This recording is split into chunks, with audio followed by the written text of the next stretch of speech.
ವೀರ ಯೋಧರು ಬಲಿದಾನ ಮಾಡಿದ್ದಾರೆ ಅಂತ ನಿಮಗೆಲ್ಲ ಗೊತ್ತೇ ಇದೆ. ಅವರನ್ನ ನಾವು ಇಂದು ನೆನಪಿಸ್ಕೊಳ್ಳೇಬೇಕು. ಅವರಿಗೊಂದು ಸಣ್ಣ ಕವನವನ್ನು ಬರೆದಿದ್ದೇನೆ.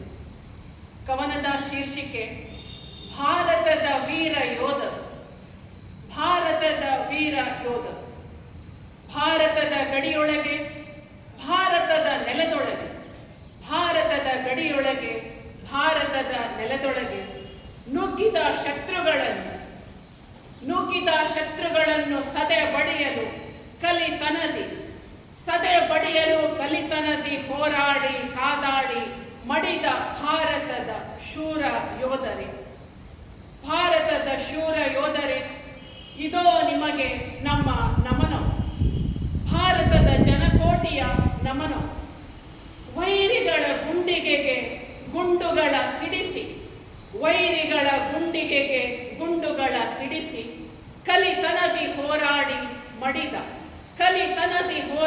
ಮಡಿದ ಭಾರತದ ಬಿಚ್ಚೆದೆಯ ಕೆಚ್ಚೆದೆಯ ಶೂರರೇ, ಭಾರತದ ಬಿಚ್ಚೆದೆಯ ಕೆಚ್ಚೆದೆಯ ಶೂರರೇ, ಇದೋ ನಿಮಗೆ ನಮ್ಮ ನಮನ.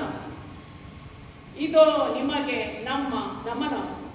ಭಾರತದ ಗಡಿಯಿಂದ, ಭಾರತದ ನೆಲದಿಂದ, ಭಾರತದ ಗಡಿಯಿಂದ, ಭಾರತದ ನೆಲದಿಂದ ವೈರಿಗಳನ್ನು ಓಡಿಸಲು ಪ್ರಾಣವನ್ನೇ ಪಣವಾಗಿಟ್ಟು, ವೈರಿಗಳನ್ನು ಓಡಿಸಲು ಪ್ರಾಣವನ್ನೇ ಪಣವಾಗಿಟ್ಟು ಹೋರಾಡಿ ಮಡಿದ ಭಾರತದ ಕಲಿಗಳೇ, ಹೋರಾಡಿ ಮಡಿದ ಭಾರತದ ಕಲಿಗಳೇ, ಆ ನಿಮ್ಮ ತ್ಯಾಗ ಬಲಿದಾನಗಳಿಗೆ, ಆ ನಿಮ್ಮ ತ್ಯಾಗ ಬಲಿದಾನಗಳಿಗೆ ಇದೋ ನಿಮಗೆ ಬಾಷ್ಪಾಂಜಲಿ.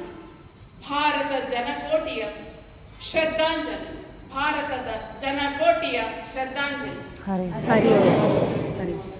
ನಾವಿಷ್ಟು ಚೆನ್ನಾಗಿದ್ದೀವಿ ಅಂದ್ರೆ ವೀರ ಯೋಧರು, ಗಡಿ ಕಾಯುವ ವೀರ ಯೋಧರು ನಮ್ಮನ್ನೆಲ್ಲ ಕಾಯ್ತಾ ಇದ್ದಾರೆ ಅಂತ ಹೇಳ್ಬಿಟ್ಟು ಇವತ್ತು ನಾವು ಇಷ್ಟು ಸಂತೋಷವಾಗಿದ್ದೇವೆ, ಯೋಗ ಎಲ್ಲ ಮಾಡ್ತೇವೆ. ಅವ್ರು ಇಲ್ದಿದ್ರೆ ಎಷ್ಟು ಕಷ್ಟ ಇತ್ತು ಅಂತ ನಿಮ್ಗೆಲ್ಲ ತಿಳಿದಿದೆ. ಈಗ ಸಾಕಷ್ಟು ಸೌಲಭ್ಯಗಳನ್ನು ನಮ್ಮ ಪ್ರಧಾನಮಂತ್ರಿಗಳು ಅವರಿಗೆ ಮಾಡಿಕೊಟ್ಟಿದ್ದಾರೆ. ಇವರೆಲ್ಲ ಹೇಳಿದಷ್ಟು ಕಷ್ಟ ಇಲ್ಲ, ಈಗ ಅವರಿಗೆಲ್ಲ ಅನುಕೂಲಗಳನ್ನು ಮಾಡಿಕೊಟ್ಟಿದ್ದಾರೆ ಅಂತ ನಾನು ತಿಳ್ಕೊಂಡಿದ್ದೇನೆ. ನಮ್ಮನ್ನೆಲ್ಲ ಕಾಯುವ ವೀರ ಯೋಧರಿಗೊಂದು ಸಲಾಂ, ಹಗಲಿಡಿ ರಾತ್ರಿ ಇಡೀ ಕಾಯುವ ವೀರ ಯೋಧರಿಗೊಂದು ಸಲಾಂ, ನಮಗೆಲ್ಲ ಅನ್ನ ನೀಡುವ ರೈತರಿಗೊಂದು ಸಲಾಂ. ಜೈ ಜವಾನ್ ಜೈ ಕಿಸಾನ್, ಜೈ ಜವಾನ್ ಜೈ ಕಿಸಾನ್.